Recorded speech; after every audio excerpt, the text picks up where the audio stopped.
그 시안 피라미드의 진실에 대한 이야기예요. 그래서 지금 유튜브라든지 인터넷에서는 시안 피라미드가 이제 중국 사람들은 그게 한무제의릉이라고 주장하고 있어요. 한무제와 이제 거기 그 다음 세대들의 그 한나라 시대의 황제의 무덤들이라고 주장하고 있어요. 그 피라미드를. 한무제의릉이라고 주장하는 사람들, 그리고 한국 사람들도 그게 그게 이제 두 패로 갈렸어요. 지금요. 그게 지금 이게 당군의 릉이다, 그리고 그게 피라미드라고 주장하는 거 사람 있는가 하면 그 반대 주장들, 이건 국뽕이다 이렇게 주장하는 사람들이 있어요. 그런데 그것에 대해서 완전히 오늘 그 진위를 밝힐 거예요. 먼저 이하는 전차로 불리는 물체가 하늘로부터 카이로 인근에 떨어졌고 한 명은 생존자가 있었다. 그러니까 뭐냐면 하늘을 나는 전차라고 불리는 물체가 하늘로부터 카이로 인근에 떨어졌고 한 명은 생존자가 있었다. 그런데 더욱이 연구자 관심을 끈 것은 그 내용에서 그 생존자를 건설자로 표현하고 있다는 것이다.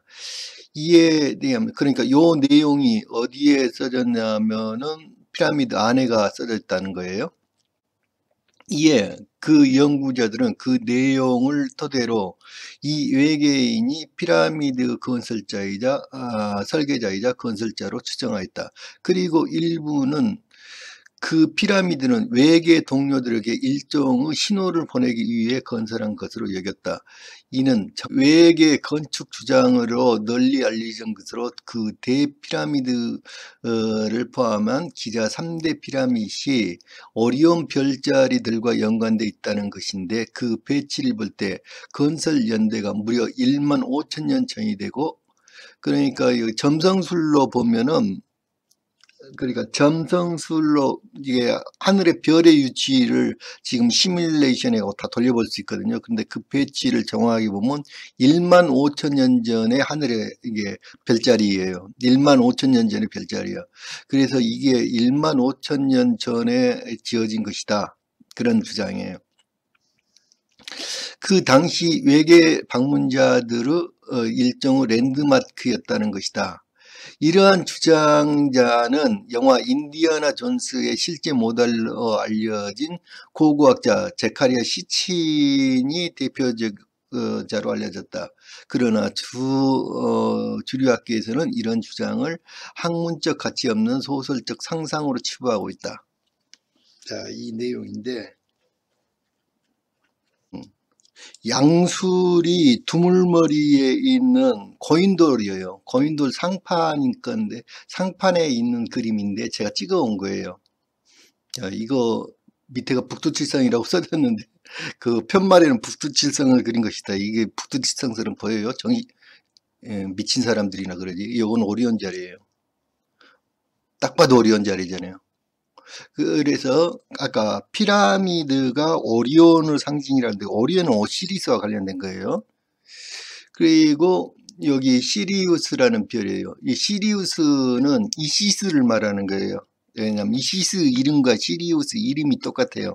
시리우스를 아스트라고 불렀는데 이시스도 똑같이 아스트라고 불렀어요. 그래서 이시스를 상징하는 별이에요. 요거는 오리온은 오시리스를 상징하는 별이에요. 오리온 별자리는. 그런데 왜 이게 우리나라에 있어? 우리나라는 무지무지하게 연관된 거예요. 이집트와 연관이 돼 있다고요. 오시리스와 이시스가 연관이 돼 있어. 호텝이란 사람의 작품이에요. 임호텝.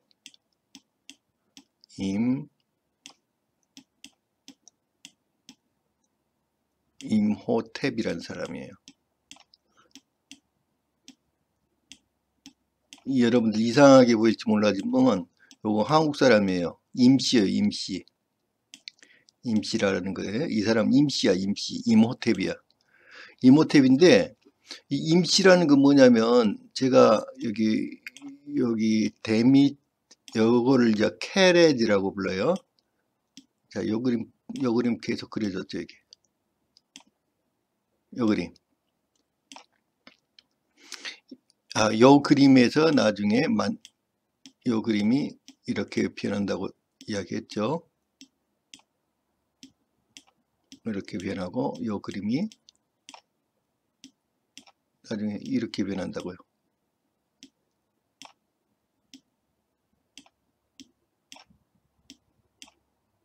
이렇게 변하고, 또 이 그림이 십자가로 변한다고요. 그래가지고 나중에 결국엔 두 개의 글자로 변해. 하나는 우당할 때 무자로 변한다고. 이게 무자로 변하고 하나는 개자로 변해.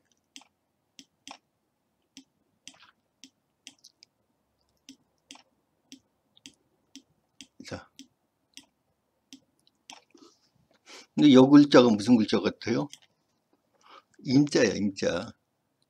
요거를 나무 목자가 두 개잖아요, 지금. 이렇게 나무목이야. 나무목인데 요거 하나를 옆으로 된 걸 요거 하나를 삥 돌려보세요. 그럼 여기 임자잖아요. 스플릿 임자야, 이게. 여기. 그러니까 임시, 우리 종족을 이야기하는 거예요. 우리. 자, 임시마라는 게 임시. 이모텝이라는 사람이 이거를 만든 거야. 이모텝이 건설한 피라미드예요. 근데 이 피라미드가 이게 이모텝이라는 사람이 BC 2600년경 사람이에요. 예, 이모텝이라는 사람이 BC 2600년경 사람인데 이 사람이에요. 이 사람 신으로서 나중에는 시인으로서 뭐 존경을 받아요. 그거 뭐 그 서양 미술사를 공부를 한 사람들은 맨 처음에 이 사람부터 배워요. 이게 이제 이 사람부터 배우는 이유가 뭐냐면 우리 건축 보면은 여기에 만약에 이게 뭐냐면 담이라든지 뭐가 있다고 합시다. 그러면 이렇게 담이 이렇게 있다면은 여기 위에 평평한 거 위에다가 이렇게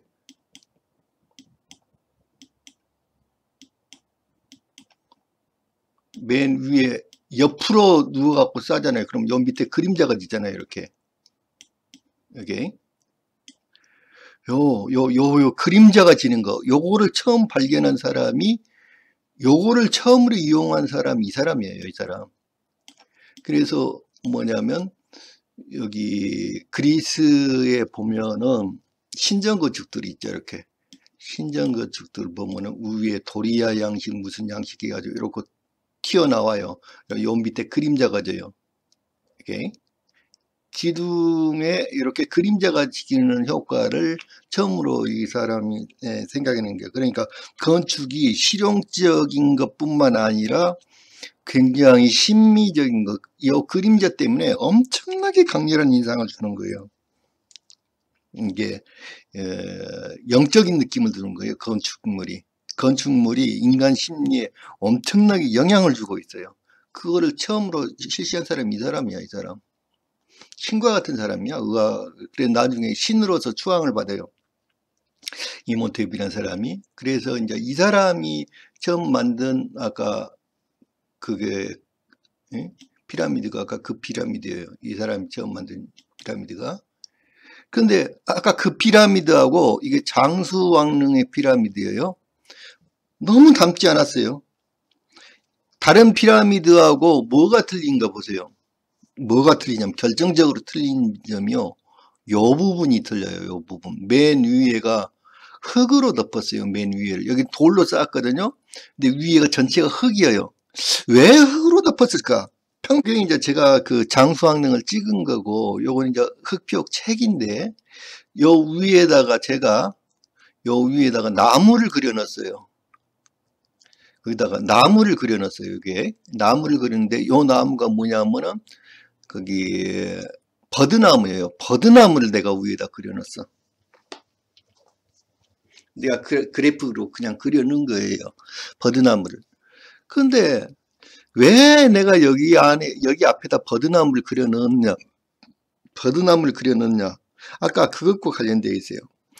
피라미드를 처음 만든 목적은 우주와 교신을 하기 위한 통신수단이라는 거. 통신수단이었어요.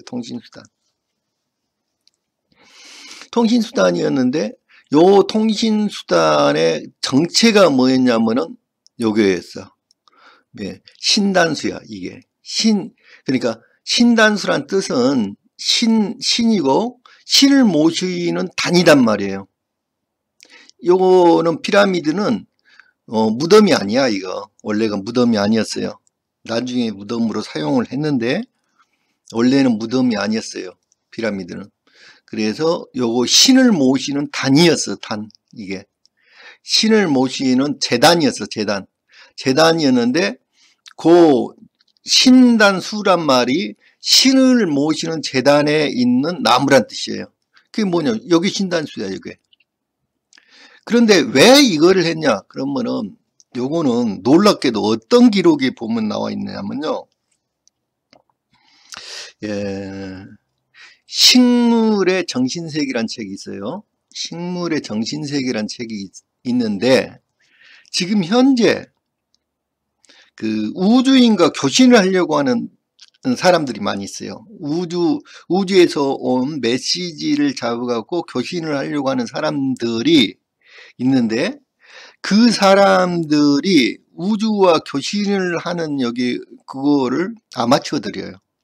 사실은 이제 전문가들이 엄청난 뭐 장비가 있는 게 아니고 그런 사람들이 뭘 이용을 하느냐 그러면 살아있는 나무를 이용을 해요.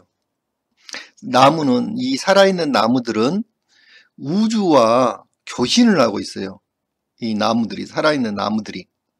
그래서 이게 민감한 조그만 전파에 매우 민감한 자극을 보여요. 그래서 이 나무에다가, 그러니까 외따로 떨어져 있는 나무예요. 외따로 떨어져 있는 이 나무에다가 높은 곳에 있으면 좋겠죠. 더 거기 외따로 떨어져 있는 나무에다가 뭘 설치를 하냐면 거짓말 탐지기를 설치를 해요. 거짓말 탐지기를 설치를 해가지고 그걸 컴퓨터에다 연결을 해요. 지금 사람들이 컴퓨터하고 연결을 하면은 거기에 미세한 어떤 무슨 전파 파장 그것들이 그래프로 그려져요. 거기 안에 컴퓨터 모니터에가 그려진다고 그거를. 그런데 그거를 파장을 분석을 하면은 이 메시지를 읽을 수가 있어요. 그래서 이제 가장 쉽게 이야기하면 지금 나무들에다 그거를 하면 거짓말 탐지기를 대가지고 그거를 연결을 해가지고 하면은 나무가 예를 들면 부정적인 감정을 갖고 있다든지 조금 긍정적인 감정이 있다든지 그 나무가 안에서 파장이 달라져요. 그 파장을 읽어가지고 나무 감정 상태를 전부 다 알 수가 있어요. 나무하고 대화가 가능해요. 그런데 이 나무들이 우주에서 오는 주파수들을 외부와 하여튼 중요한 외부와 통신력이 장치예요, 나무가. 그래서 요거를 신단수라고 부르고 다른 데서는 우주목이라고 불렀던 거예요. 이 나무들을. 그러니까 우주목에 대한 사상은 전 세계에 없는 곳이 없어요. 옛날 고대 사회에는 어느 나라에든지 우주목 사상이 있어요. 자, 그 이야기예요, 지금.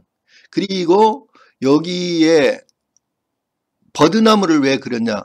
이제 우리 한단고기에도 보면 계속 버드나무 이야기가 나와요. 한단고기. 버들궁전에서 살았다. 당군 임금님께서 버들궁전에서 사셨다. 그래서 버드나무 이야기가 계속 나와. 왜? 오시리스와 관련되어 있어요. 오시리스를 상징하는 나무가 바로 버드나무예요. 아까 그 이집트 이름이 마한이었다고 이야기했죠. 카파도키아에서 제가 찍어온 사진이에요. 여기 이제 바론, 거기 풍선 띄우는 그런 회사들이 많이 있는데, 여기에 마칸 바론이에요. 마칸이라고 써졌죠? 마칸이 마한이에요. 마한 바론. 그런데 말 두 마리를 그려놨잖아요. 말과 관련돼 있는 거예요. 그 나주에 있는, 전라남도 나주에 있는 요게 마한 지역이라고 주장을 해요. 여기가 우리나라에서는 마한 지역이라고 주장하는데, 왜냐하면 마한이 나중에 일이 들어오거든요. 정말로 들어와요. 마한이 나중에. 그런데 여기 마한 지방이라는 고분이에요. 요게 이제 반남 고분인데, 제가 이거를 처음에 유튜브 강의를 맨 처음 할 때 그 아리랑의 기원을 찾아서 그래가지고 그걸 방영을 했는데, 그거를 보고 여기 광주, 여기 나주 근처에 사시는 분들이 저한테 이메일, 여기고 그 메시지를 남겨놨던지 약간 그랬어요. 야, 이게 반남 고분에 당신이 주장하는 요 평평한, 꼭대기가 평평한 고분이 있다. 이런 고분 아마 처음 보셨을 거예요. 꼭대기가 평평해요. 이게 여기가 이렇게 둥글게 된 게 아니라, 지금은 많이 깎여나가지고 물론 약간 둥그런 것도 있어요. 근데 제가 이제 실제로 올라가니까 평평하더라고. 굉장히 높은, 큰 거예요. 고분이야. 굉장히 큰 거예요. 근데 꼭대기가 평평해요. 야, 그런 고분이 있다. 좀 보러 와라. 그래가지고 제가 이제 보러 간 거예요. 그 당시에. 야, 이게 반남 고분이에요. 반남 고분. 그래서 맨 위에가 이게, 그러니까 여기 무덤이지만은, 어마어마한 무덤이지만 무덤의 꼭대기가 평평하다고요. 그래서 이거는 피라미드와 관련이 있다고 지금 그 이야기예요. 그래서 요거는 던이라는 사람이, 크리스토퍼 던이라는 사람이 요거를 이제 여기 피라미드 내부 도를 그렸는데, 이 사람의 주장은 뭐냐면 여기에 원래 발전실이었다는 거야. 여기 안에가 발전기가 있었다는 게야. 이게 이 사람 주장이에요. 여기 안에 발전실이 있었다. 그래서 발전실이 있었고, 여기가 요 밑에가 이렇게 해가지고 밑에가 여기에 연결이 돼 있는데, 여기가 어디로 연결이 돼 있냐면요, 나일강하고 강하고 연결이 돼 있어요. 수로가 연결이 돼 있던 거예요. 강하고. 이게 발전실이었다고 주장을 해요. 지금요. 발전실이었다. 그래서 여기가 전기를 일으키는 장치였다. 이게 거대한 전기를. 근데 왜 전기가 필요했을까? 물론 이제 전기가 여러 군데서 필요한데, 요것도 교신장치였다는 거지. 피라미드가. 예, 크리스토퍼 던의 주장이에요. 이것도 교신장치였다.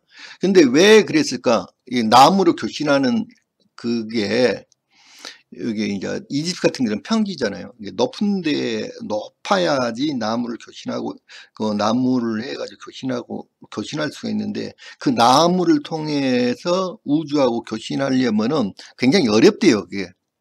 특히 이제 이 나무를 꼭대기에다가 나무를 심어가지고, 요 나무를 꼭대기에다 신단수라는 나무를 심어가지고 그 나무를 살리기가 굉장히 어려워. 이렇게 꼭대기까지 물을 올릴 수 있는 방법이 없었고, 그리고 실제로 수로도 뭐 하고 그랬는데, 나중에는 이 상태가 되면 이거를 발전기로 이용해 가지고 이게 꼭대기 안테나 같은 게 있을 거라는 거지. 그래가지고 교신장치를 했다. 그런 주장이에요. 지금요. 여러분, 요게 수메르, 여기 상형 문자예요. 여기 엔닐이라는 시인이 최고 신이었는데, 요게 엔닐 할 때 N자예요. N자. 여기 릴이라는 글자예요. 둘 다 어때요? 고성능 안테나로 돼 있어요. 둘 다 고성능 안테나로 돼 있다고. 그런데 요게 지금 우리나라에 보면 요런 것들을 많이 볼 수가 있어요. 지금도 많이 있어요. 가운데 커다란 나무가 있고 삥 둘러가지고 돌로 이렇게 막아놨어요. 물론 출입구가 있어요. 여기 안에. 그리고 요 안에가 상당히 넓어요. 요 공터가. 그래가지고 요런 나무가 있어요. 실제로 이런 곳이 많이 있어요. 뭐 강릉에 가도 있고 많이 있어요. 이런 그 실제로. 그래서 요게 아까 원래는 여기 돌로 커다랗게 이렇게 쌓고, 그 다음에 흙을 채워가지고 나무를 심었던 게, 그게 기술이 점점 기술이 낙화되는 거예요. 그래서 돌로 단을 쌓고 꼭대기에다 이렇게 나무를 갖고 그 나무를 키울 수가 없어요. 물을 공급할 수가 없으니까. 그래서 나중에 이제 그 형태만 남는 거죠. 돌로 이렇게 쌓는 거예요. 돌로 쌓고 가운데다가 이렇게 나무를 심어요. 요걸 뭐라고 부르냐? 헤르마라고 불러요. 그리스라든지 이런 데서는 그리스어로 요거를 헤르마라고 불러. 이 헤르마의 복수형이 뭐냐? 그게 헤르메스예요. 헤르메스란 뜻은 길을 가르쳐 주는 자라는 뜻이에요. 그게 헤르마라는 게, 요게 이제 헤르마라는 게 길을 가르쳐 주는다는 뜻이에요. 이게 북극성을 상징하는 게 이게요. 이게 그래서 요게 이제 그런 뜻인데, 그러니까 요것과 아까 전파를 우주학 교신하는 장치였는데 요렇게 했다가, 근데 나무를 실질적으로 이렇게 성을 둘러싸 가지고 가운데서 나무를 키우면요 나무가 죽어버려요. 나무 옆에다 올려놓으면 나무가 죽어요, 대체적으로. 그런데 요걸 조그맣게 쌓다 보면은 막 요 돌멩이가 이렇게 가까이 되잖아요. 요 밑에 나무 한 1m 근처에만 흙이라든지 뭐가 있으면, 왜냐면 여기 지상부 막 드러난 이 상태가 굉장히 중요하거든요, 나무하기는. 거기가 숨구멍뿐만 아니라 그게 썩어버려요, 썩어버려. 이렇게 해버리면, 그게 뿌리와 줄기가 구분되는 그 지점이 굉장히 중요해요, 나무. 근데 거기에 공기가 통하지 않게 이렇게 하면 나무가 죽어버려요. 그래서 요 상태에서 나중에 변화된 게 이 모양이에요. 여기가, 여기 이제 남근석이라고도 주장을 하고, 요즘에 요게 헤르마로 변해요. 여기 요게. 그래가지고 헤르메스 상징이 뭐냐면은 남근이 되는 거예요. 그래서 요걸 이제 남근석이라고 불러요. 요게 이제 가면은 오벨리스크가 되는 거죠. 요게 오벨리스크가 되는 거예요. 그래서 요거를 선왕이라고 그러잖아요. 석선왕이라고 그래요. 석선왕, 돌로 쌓아서. 그래갖고 이제 산 꼭대기 가면은 돌로 이렇게 돌 하나씩 올려놓고 기도하잖아요. 여기 어디냐 있냐면은 반드시 산 꼭대기 가면은요, 여기 길이 갈라지는 곳이 있어요. 길이. 이렇게 여기 갈래길이 있다고, 길이 갈라지는 거. 그러면 여기 돌에다가 돌이랑 나무가 있으면 여기다 세워놔요. 나무로 세워놓기도 해요. 그래가지고 여기는 이쪽 방향은 어디다 그래갖고 써놔요. 이쪽 방향은 어디다. 이렇게 그래가지고 요거를 길을 가르쳐 주는 것이다. 그래갖고 요걸 헤르마라고 불렀다고. 그래서 원래 피라미드라는 거는 이렇게 돼 있어야지 정상이에요. 꼭대기에다 나무를 심고, 맨 꼭대기에다가 나무를 심고, 여기 강물과 연결되어 있어요, 반드시. 그래서 요거를, 물을 꼭대기까지 올려줄 수 있는 전동 장치가 있어요, 여기. 그래서 전기 시설이 필요한 거예요. 그래서 여기 꼭대기에다 올려줄 수 있는 전동 장치를 가지고 여기 꼭대기에다 올려줬던 거예요, 물을. 그런데 이 기술이 없어졌어요, 나중에. 전기도 생산할 줄 모르고 전파도 생산할 줄 모르고 이 기술이 완전히 사라져버린 거야. 자, 그 당시에 전기가 있었다는 거는 뭐 명쾌해요. 여기 그림, 피라미드 안에 그려진 그림이에요. 여기 전구잖아요. 커다란 피라미드가 있고 사람들이 여기 전기를 밝혀주고 있잖아요. 여기 커다란 전구예요. 여기 전선도 보이죠? 요거를 이렇게 보면은 이렇게 생긴 거예요. 요게 사람은 서안 피라미드가 자, 이거 한번 내용 봅시다. 일단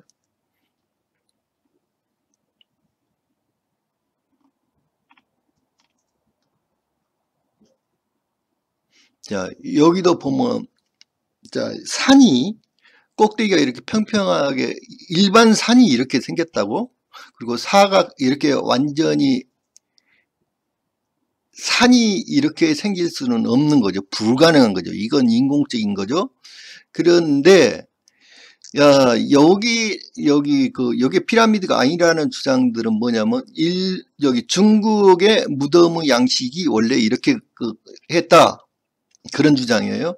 여기 위에 맨 꼭대기 위에 이렇게 무덤을 이렇게 네모로 이렇게 평평하게 만들었다는 게야. 원래 어떤 근거가 없어요. 아무런 근거가 없는 거예요.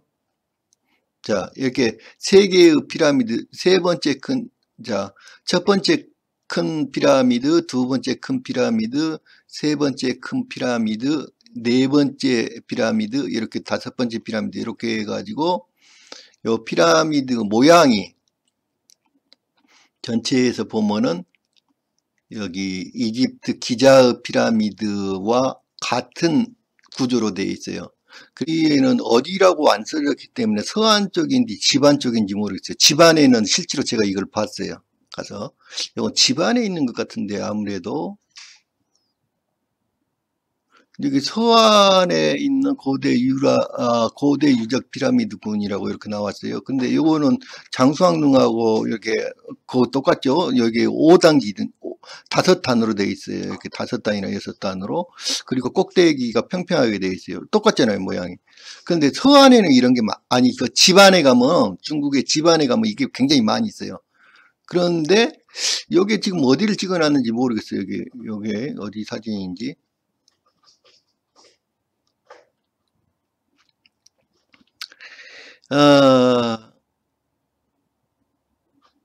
자, 여기 지금 1963년까지 중국 고고학자들은 이들 거대한 피라미드를 중국을 통일한 진시황의 무덤으로 예상하고 발굴하기 시작했다. 그러나 1973년에 실시된 고고학계의 탄소연대 측정법에 의해서 그 거대한 피라미드는 진시황의 무덤보다 수천 년 앞서 만든 것임이 밝혀지게 되었다. 그러니까 진시황제의 무덤보다도 수천 년 앞선 거라는 거야. 그런데 어떻게 한무제라는 거는, 한문제는 진시황제보다도 훨씬 후대 사람이잖아요. 한나라니까. 한 200년 정도 뒤에요. 그런데 한무제 진시황제보다도 훨씬 앞선 것, 적어도 5천년 내지 6천년 전의 것으로 만들어진, 6천년 것으로 여기 1973년도에 고고학계의 탄소연대 측정법에 의해서 적어도 5천년 내지 6천년 전의 것으로 밝혀졌는데 어떻게 이게 한무제의 릉일 수가 있느냐, 이런 말이에요, 지금. 제가 그거를 지금 오늘 할 이야기가 너무 많으니까 막 횡설수설하네. 제가 진시황 병마용 계행을 설명하면서 거기 안에서 뭐가 나왔다고요? 오수전이 나왔다고 그랬어요.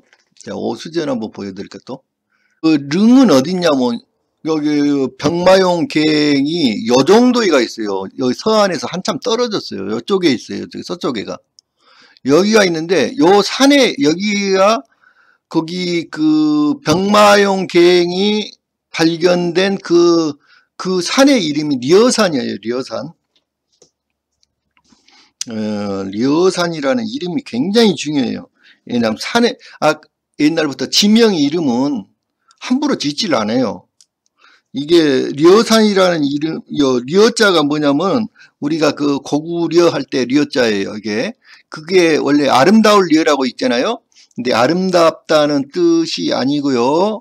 그게 아름다울 리어가 아니고 그게 검은 말 리어예요. 검은 말.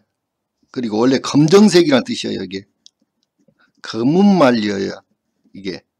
그래서 검은색이란 뜻이에요. 검정색.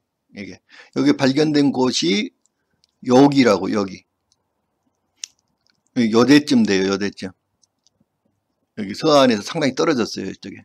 이쪽인데 검은말리어라고, 거기가. 그래서 진시황제의 진나라라는 거는 이제 영정이잖아요. 영정의 이름은 우임금이 영이라는 성씨는 우임금이 순임금한테 이렇게 하사받은 성씨예요. 영씨가. 그게. 그래서 우임금 족속이라는 그런 방을 할 수 있어. 그러면서 이 치우의 종족이야. 우임금이 치우니까. 그런데 치우의 종족인데 여기 영씨가 그래서 이 사람들은 치우의 이름이 이제 호가 뭐였냐면 구려였어요. 구려. 치우의 이름이 구려야. 치우의 이름이. 그래서 치유의 이름을 따서 려산이라는 이름이 있었어. 그러니까 원래 조선이었어. 여기가 려산인데, 여기가 려산인데 한당고기에도 려라는 당군의 이름이 계속 나와요.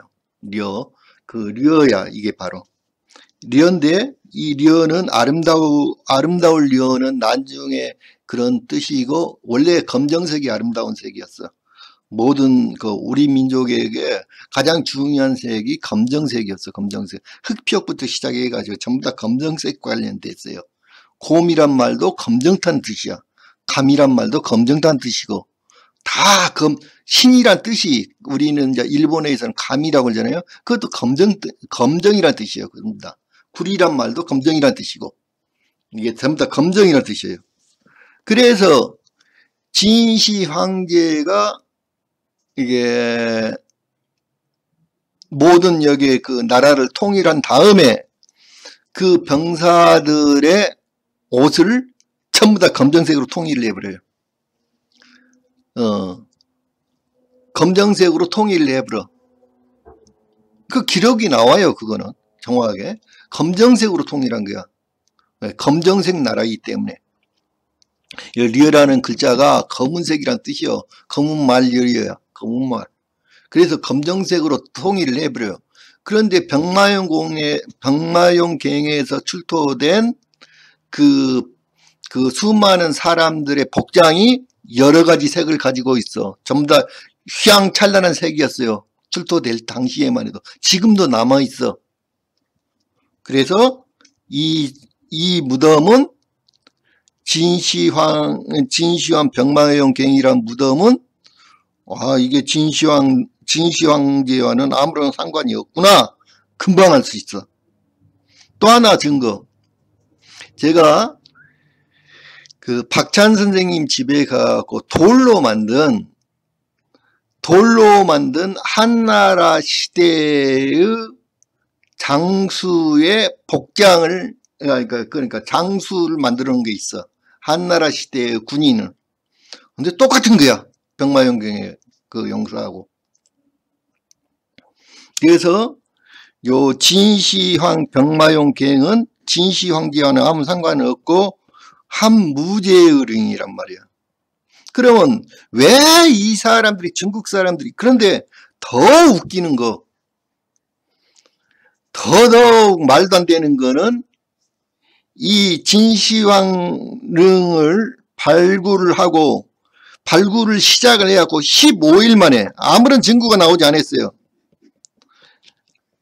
아무런 증거가 나오지 않았는데, 이런 인류 역사상에 이러한 발굴이란 건 없어. 이게 최소한 어떠한 유물이 발견이 되면요, 그거를 조사하고 연구하는 기간이 2, 3년 걸려요. 최소한 2, 3년 뒤에 발표를 하는 거야. 이게 뭐라고. 그런데 15일 만에, 발굴 시작해갖고 15일 만에 이건 진시황 병마릉이라고 발표를 했어. 그 당시가 뭐냐면 1973년도인데 1973년 12월 달까지가 문화대혁명 기간이었어. 문화대혁명 때 막바지 기간에. 그러니까 그 당시에는 지식인은 무조건 몰살당하는 사회였어. 무시무시한 그런 때 병마용갱을 이걸 한무제의령인데, 이게 분명히 한무제의령이야. 함무제의령인데 진시황 병마용 갱으로 바꿔버려. 진시황으로. 왜 바꿨을까? 너무 간단해. 제가 그러니까 저 강의를 끝까지 들어보시라고. 모든 걸 다 들어야지 이해를 해요. 제가 바로 이 앞전에 설명했던 명도전이라는 거 설명을 하면서, 명도전은 동명의 나라, 그러니까 동명이야. 동명은 페르시아를 말하는 거다. 페르시아가 도망와가지고. 그런데 제가 거기에서 설명하면서 중국 대륙에는 주왕주라는 게 없었다. 진나라는 거기에 존재하지 않았다. 연나라도 거기에 존재하지 않았다. 그 주장을 했어요. 바로 그것 때문에 이렇게 한 거예요. 중국의 근본적인 자기 땅이라는 거를, 거기는 중국이었던 적이 없어요. 중국 땅이. 최근에 다 그렇게 된 거야. 거기는 옛날부터 조선 땅이었어요. 옛날부터. 지금 현재 중국 땅이 옛날부터 전부 다 조선 땅이었다고. 근데 그거를 중국 땅으로 만들려고, 그러니까 그게 한무제 때 그게 비로소 넘어가게 되는 거야. 왜? 고조선이 망하면서 들어가는 거야. 그게 원래 고조선 땅이야. 그 중국 대륙 전체가. 그런데 그거를 한무제 때 그러는데, 한나라는 어느 쪽에 있었냐? 처음에 한무제 이전에는, 지금 그 사람들이 설명할 때는 고선지 서안 쪽에서 그쪽으로 나가서 그랬다고 하는데, 그거는 거짓말이야. 원래 위그르 땅에서, 지금 여기 신장 구역에 한나라가 있었어. 근데 그쪽에서 거꾸로 밀고 들어온 거야, 조선을. 어떻게 조선에서 거꾸로 치고 나가? 장건이라는 놈을 시켜가지고 거꾸로 밀고 들어온, 거기 위그르 지방에서 중국 대륙 지금 서안을 밀고 들어온 거예요. 그런데 원래부터 여기가 중국 땅이었다는 걸 주장하기 위해서는 그러니까 여기 진시황제의 진나라가 통일한, 그러니까 제나라, 연나라 모든 나라들이 중국 대륙에 있었다는 걸 만들려면은 진시황제를 중국 땅 서안 근처에다 진시황제의 릉을 만들어야 해. 무슨 말인 줄 알겠어요, 여러분? 근데 서안에서 서쪽으로 이렇게 쭉 와가지고 당군이 어디다가 나라를 세웠다고 그랬어요? 태백산, 흑수백산에다 세웠다고 그랬어요. 흑수백산이라는 데 세웠어요. 그런데 그러니까 지명이라는 거는 항상 같이 이동을 해요. 민족과. 지명은, 그래서 같은 지명이 세계 여러 군데가 있어요. 원래 흑수백산은 어디를 말하냐면 여수순천을 말하는 거예요. 그 백산의, 옛날에 지리산의 다른 이름이 백산이었어, 원래. 그리고 흑수라는 거냐면 여수를 흑수라고 그래. 아까 여자가 검정색이란 뜻이라고 했잖아요. 여자는 원래 검정색이란 뜻이야. 그게. 근데 우리는 검정색과 관련돼 있기 때문에 검정색을 아름다운 색으로 봤어, 우리 민족이. 그래서 그게 여수란 말이, 그게 흑수란 말이에요. 그리고 거기 지리산이 이제 수천 쪽으로 해가지고 이제 마지막 끝나는 거야. 그래서 이제 거기 지리산을 백산이라고 부르는 거야. 흑수백산이라는 게 여수 순천을 말하는 거예요. 그게 이제 지리산 말인데, 여기에 당군이 다시 여기로 와요. 자, 당군이. 그래서 여기에 흑수백산이 있어. 여기 태백이라고 했죠. 태백산이 태백현이야. 여기 태백하고. 근데 여기 지금 현재 태백하로 바뀌었는데, 야, 이게 내가 옛날 지도를 못 본 것 같아. 여기 태백한데, 태백리버라고 써졌잖아요, 여기. 여기, 태백리버라고 써졌는데, 요게 옛날 지도를 보면, 요게 흑수라고 써졌어요, 여기. 여기 태백하라고 이름을 바꿔버렸네. 요게 흑수야, 요게. 그리고 그러니까 태백산과 흑수가 여가 있어, 여기. 그래서 분명히 여기가 맞아요.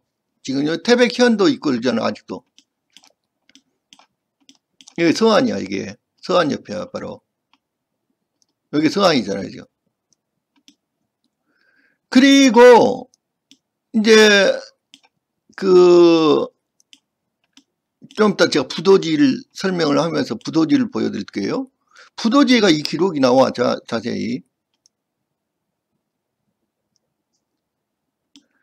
자,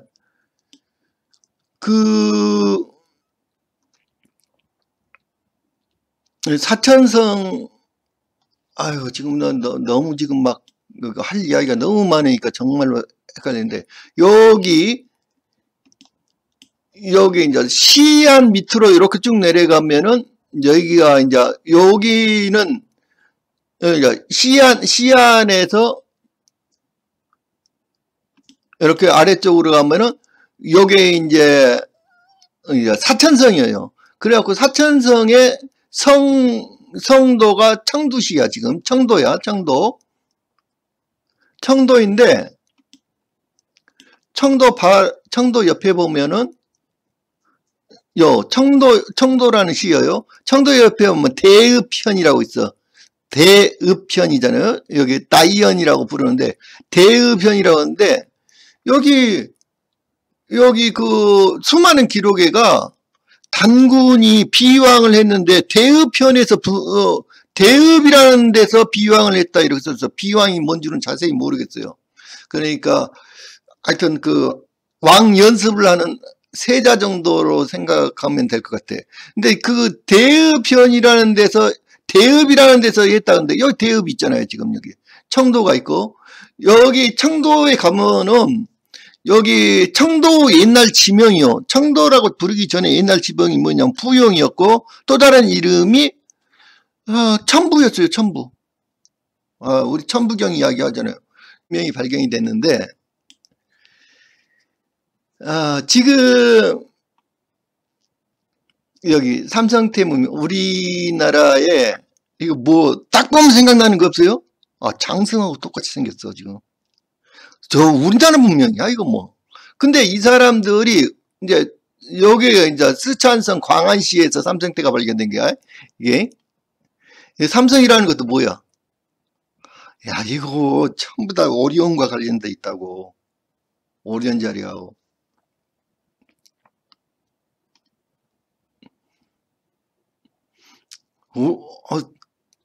우리나라 그거 똑같잖아 지금. 장승 보는 거네. 난 딱 보니까 이거 장승이네. 똑같아요. 우리나라 문명이 여가 있었던 거예요 지금. 그랬는데 여기는 이 사람들도 주장해. 이게 발견했는데 자기네들이 이제 주장했던 그런 문명과는 전혀 다르지 않은 문명이야 이게. 삼성태 문명이 요게 문명이 언제 정도냐면 기원전 1200년경이야 이게. 도랑기르 사이가 천리였다고 그랬어요. 도랑기르 좌우에 각각 관문을 설치하여 지키기가 있다. 이는 마고 본성에서 그 법을 취한 것이다. 부도의 하부를 나눠 마을을 만들었다. 삼해의 주위에 동그랗게 못이 잠겼다. 네 구루와 네 포구가 천리 간격으로 연결되어 동서로 줄을 지었었다. 네 포구가 있었어요. 네 포구가 천리 간격으로 연결되어 있다. 그래서 진과 포 사이에 다시 육부를 설치했다. 육부는 제조기를 했다. 부도가 이루어지니 웅장하고 아리우며 빛나고 아름다우며 요게 사실은 웅녀란 말이 곰과 말이란 뜻이에요.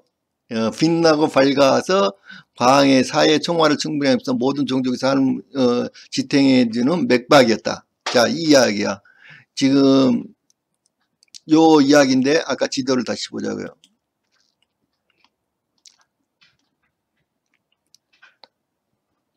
여기 서안이란 땅이 얼마나 중요한 땅이냐면요. 옛날에 여기가 다 바다였어요.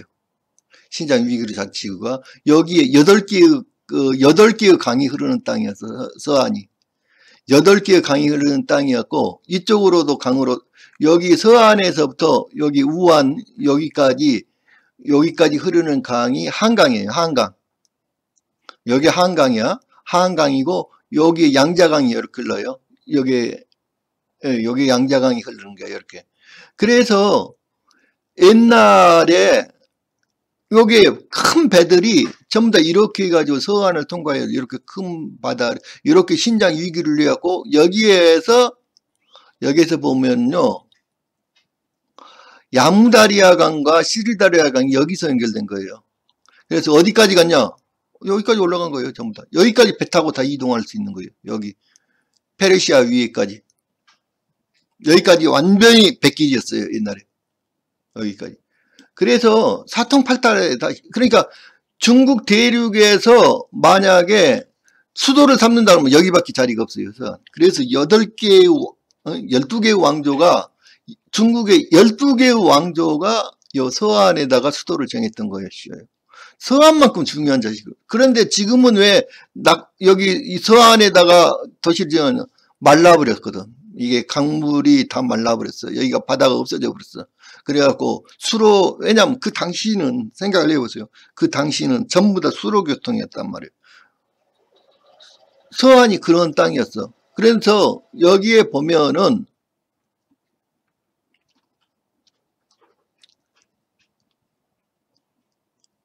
청도에서, 청도 요게 딱 거리가 천리예요. 천리. 여기에서 여기까지 천리고, 여기에 시닝, 여기까지 천리야. 시안에서 천리고, 그래서 여기에 사방으로 여기 했는데 정확하게 천리마다 도시가 있어요. 천리마다 정확하게. 정확하게 천리야. 여기서부터 우한까지도 천리고, 여기다 청두까지가 천리고, 요로 천리고, 그 다음에 여기 시니까지가 천리야, 이게. 그래서 정확하게 거기 구도와 맞아요, 지금은. 고 장문구 씨가 인정전 마지막 증언을 해서, 그런데 1963년 4월에 우리 고적 발굴팀 36명은 당국으로부터 진시황의 다른 무덤으로 추정되는 유적을 조사해야 하니 대기하라고 명령을 받았습니다. 요거는 좀 내용이 이상해. 진시황의 다른 무덤이라고 하는 거. 근데 좌우관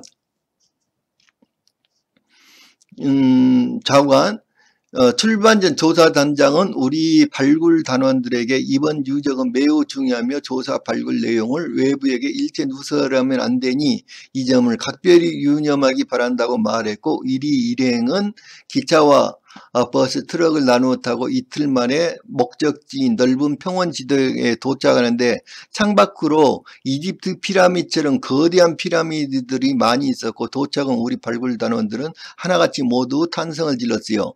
우리 중국에도 이런 피라미드이 있었구나 하는 기쁨과 경이로움이 뒤섞여서 말이죠. 우리는 중국을 최초로 통일한 진시황의 또 다른 이 엄청난 유적을 발굴하기 시작했습니다. 우리 조사단은 4팀으로 나누어져 이후 3일 동안 4팀으로는 3일 동안 피라미드 가장 큰 순서대로 먼저 가운데 3개의 피라미드를 지정하여 발굴하기 시작했습니다. 3곳 다 그 한 형태에 있는데 이 중 양옆의 2곳보다는 가운데 것이 대단했어요. 거대한 벽돌 피라미드 지하 입구로 들어가자, 벽돌로 됐다고 그러네요. 소개가. 지하 입구로 들어가자 약 3 내지 5층의 석실로 나누어져 있고, 상층부 공간으로 들어갈 수 있도록 말과 마차 그림이 화려하게 조성된 벽화, 그림, 여러 문자, 자, 중국글, 한국글도 나왔다고 그랬어요. 여기 한글이 써졌던 거예요, 한글이.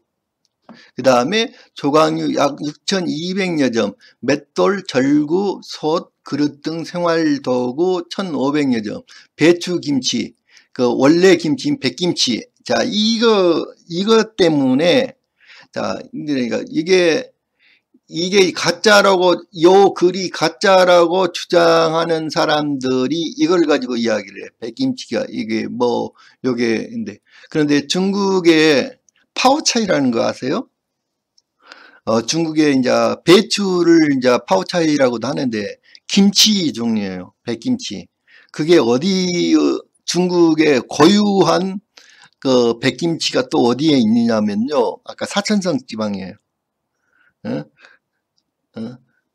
삼성태 문명 거기 사천성의 고유 그 문물이에요. 그러니까 사천성과 우리 민족은 매우 관련돼 있어요. 서안과도 관련돼 있어요.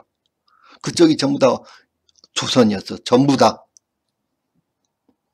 그래서 요게 있는 건 당연한 거예요. 동무르 뼈 음식물 400여 점, 청동, 검, 활, 금관, 금관인데 금관이 신라형이라고 그랬어. 금관이라는 건요. 금관을 쓰는 민족은 대한민국밖에 없어요. 옛날에 여기 한국 민족밖에 없어요.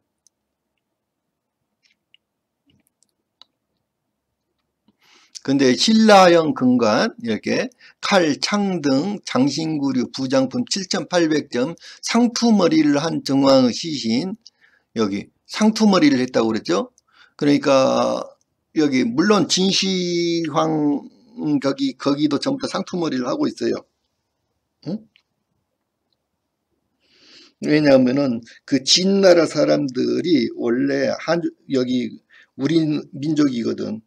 그래서 이제 거기에도 이게 한나라도 사실은 거기 병사들의 대부분은 거기 진나라 사람을 유입했을 수도 있어요. 이게 원래 그 같이 섞여서 살았으니까. 그래서 병마용갱에 그게 출토될 수도 있어. 그것도. 그런데 요게 이제 요걸 아니라고 주장하는 사람들, 그게 상투머리가 아니다 이렇게 주장을 해요. 이게 아니라고 주장하는 사람들. 그 다음에 14구와 호위상 3,000여 점 등을 대량 발견했습니다. 우리는 난생 처음 이러한 너무나도 엄청난 유물 유적에 대해 모두 하나같이 무엇에 홀린 듯 하였으며 마치 외계인의 세계, 외계인의 무덤을 발굴하고 있는 듯한 느낌이 들었습니다.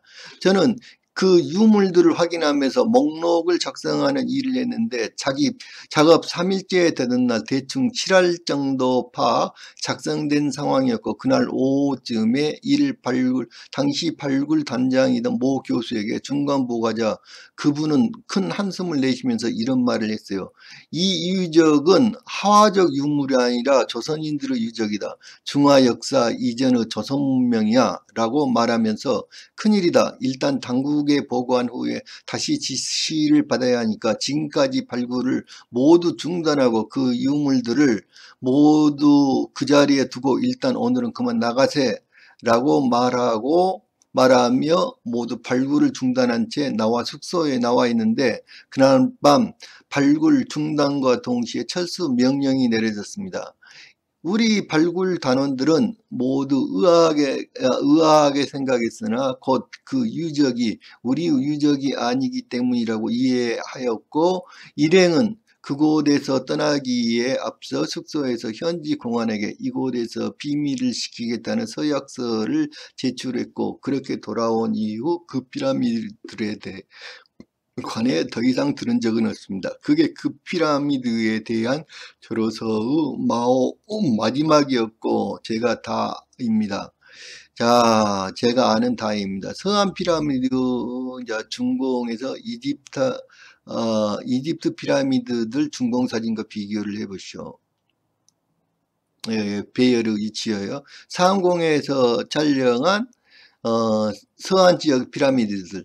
자, 이렇게 여기 이집트 피라미드 여기 배열과 너무 똑같다는 거야, 요게. 그리고 요 작은 피라미드들이 저기 있어. 여기 피라미드를. 그래서 여기 묘를 이렇게 썼다고? 중국 사람들이 묘를 이렇게 썼다고? 그거 믿어요? 자, 이집트 피라미드들이에요. 이 각도가 똑같잖아. 이게 세 개의 위치가.